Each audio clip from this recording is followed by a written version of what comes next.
Alright, Shalom, Yahukanan coming in from my new channel. It's called Yahukanan Fort. Fort Judah. It has a lot of, lessons on it. So I'm continuing this lesson. This is a continuation from outside, which you seen Ira reading, which I started outside.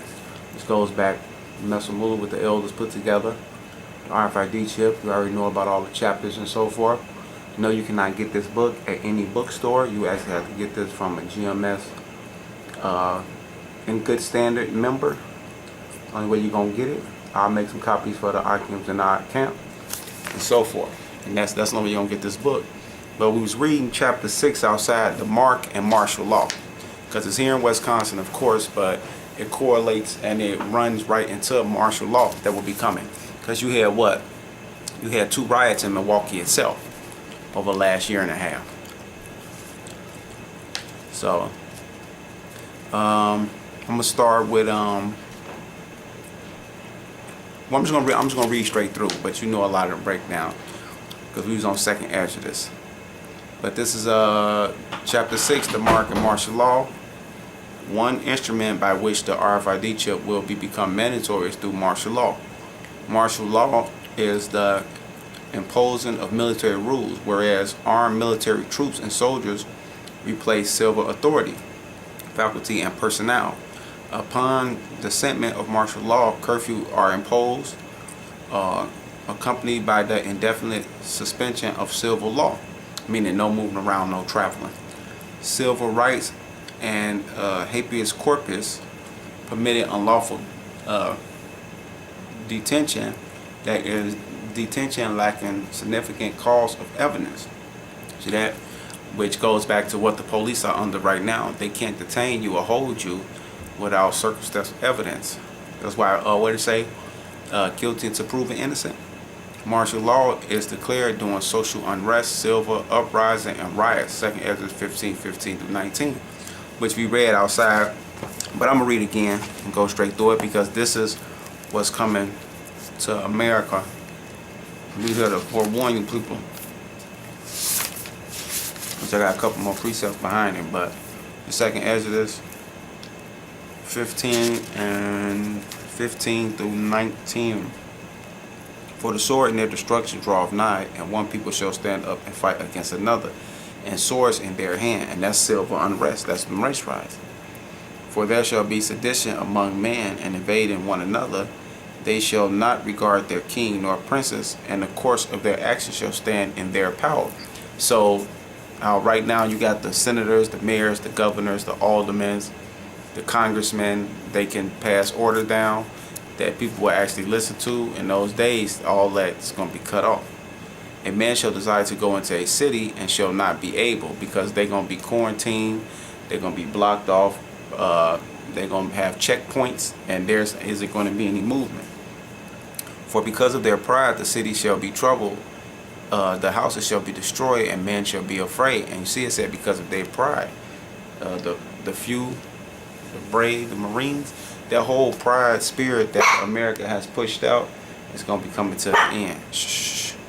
A man shall have no pity upon his neighbor, but shall destroy their houses with the sword and spoil their goods because of the lack of bread and for great tribulation.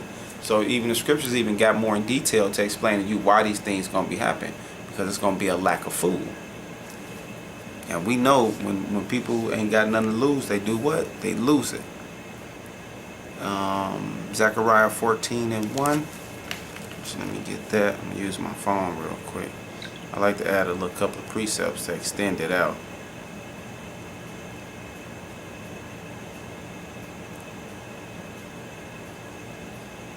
Zechariah 14:1. Behold, the day of the Lord cometh, and the spoil shall be divided in the midst of thee. For I will gather all nations against Jerusalem. See that? And Jerusalem consists of you blacks, Latins, Native Americans, no matter what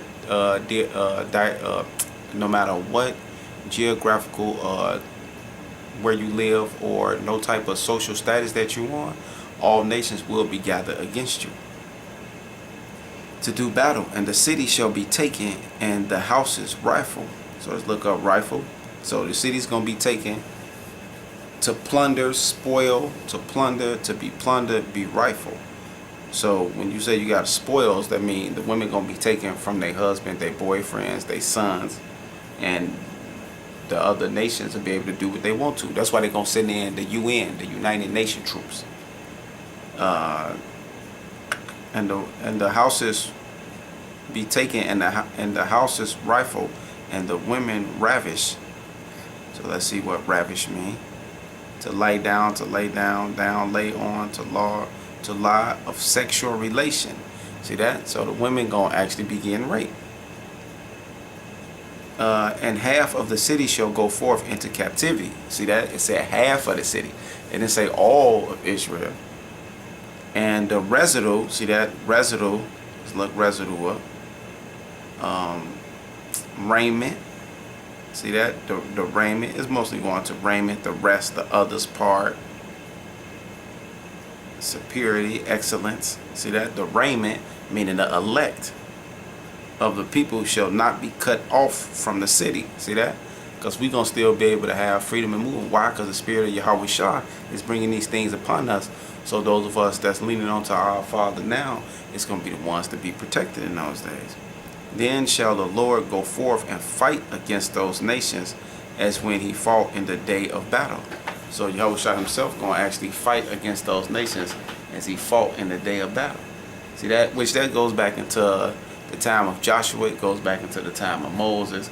It goes back into the time of King David, which y'all don't consider them y'all ancient foreparents to understand the power and wisdom of Yahweh Shah. So those of us that are, he gonna show us again.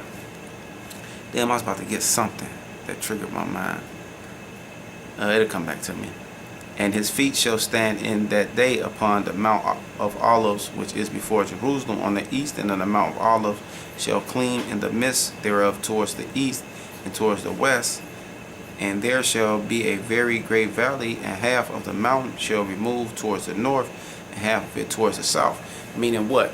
Yahweh Shah gonna cover all grounds, no matter where you located at. That's why I say it doesn't matter your geographical location. It doesn't matter what social status that you have. When everything breaks down, Yahweh Shah is gonna be your only last resort. Like somebody can tell that. See that? Because the number one test is gonna be what? That RFID chip. See that? That's 2nd Ezra 16 and 68 to 78. Read that. I ain't reading it right now because we're doing another lesson. Y'all read. I already read. Those of y'all who listening and following along and learning, keep watching videos. You will get it. Revelation 3 and 10. Because thou hast kept the word of my patience. So the first thing you have to do with this truth is keep his word. A lot of y'all don't even know his word.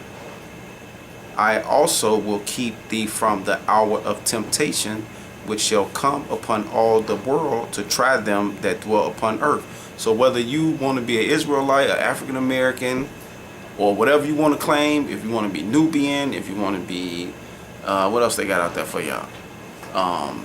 You want to be in Kwanzaa, if you want to be a Christian, this RFID chip is coming upon from Yahweh Shah himself. This is his words. It's in red. See that? That's in red. So the Father himself, which name is Yahweh Shah, is bringing this RFID chip through Esau, the white man, to try everybody in the world. But what did he say? I shall keep you from the hour of temptation. So you just not going to decide on your own whether you're going to take the RFID chip or not. No, those of us who he going to put the spirit on, who kept the patience of his word, he going to give us the spirit not to take it. The rest of y'all, for whatever reason, you want to claim your kids, you want to claim your neighborhoods, your so-called jobs, all your materialistic goods, you going to take the chip like Mayweather. He taking it. He have no reason why not to take it. Give me a reason why Mayweather shouldn't take the RFID chip when he trying to build him an empire here in Babylon the Great, and he gonna actually need the RFID chip to keep his little princess and the little nappy head of the kids he got safe, secure, and comfort. Remember Money Mayweather. That was a joke. Okay, so let's get past that. And during major national disasters, which Yahweh Shah said that it was going to be what? Earthquakes in diverse places. It was going to be what? hailstorms, tornadoes, which you have seen them ramping up. They just had matter of fact, they just had an earthquake in Turkey. They just had an earthquake in Turkey. So, oh well. And doing major national disaster, wherein it is given the legal construct of a state of emergency. See that this is a state of emergency. Officially, the U.S. has mandated martial law under Section 1031 of the National Defense Authorization Act, the NDAA, which a lot of y'all don't have a clue exists, authorizing U.S. Armed Forces to perform law enforcement duties. See that? So your so-called police officers, the so-called sheriffs, they gonna discontinue y'all ass. So all you so-called Israelites that's a part of the police and the sheriffs, the National Army is gonna take over your communities, your neighborhoods, and you gonna be quarantined right along with the rest of your family members. You ain't gonna be giving out no orders in that day. A lot of y'all ain't even ready for that, and it happened in Milwaukee. See that? Because the governor of Milwaukee, he didn't want to declare a state of emergency when them Jakes was riding. So what happened? The Sheriff Clark, see that? He did what? He said, because I have the authority to call the National Guard, which gonna bring in the military man, that I can override the governor and bring them in and have them watch the streets if I wanted to. National Defense Authorization Act, the NDAA, authorizing U.S. Armed Forces to perform law enforcement duties and function on U.S. soil. Congressman Ron Paul recently stated during an interview with radio talk show host Alex Jones, another insider, two of them, discussing the NDAA that it is literally legalizing martial law, which it actually did. Section 1021, see that, of NDAA allows the government to indefinitely, see that, listen to this, for all you so-called Constitution and you so-called, what do they call them, don't tread on me, you're a part of all these different left-wing, right-wing, conservative, Republican, Democrat, I have a constitutional right to this. If you calling yourself a Moor, thinking your ass sovereign, because I got the paperwork that I'm sovereign. Well, when they release, and you see what it said he can just declare a state of emergency. What? Oh shit. Damn. Alright, well, I'll be back, part 2.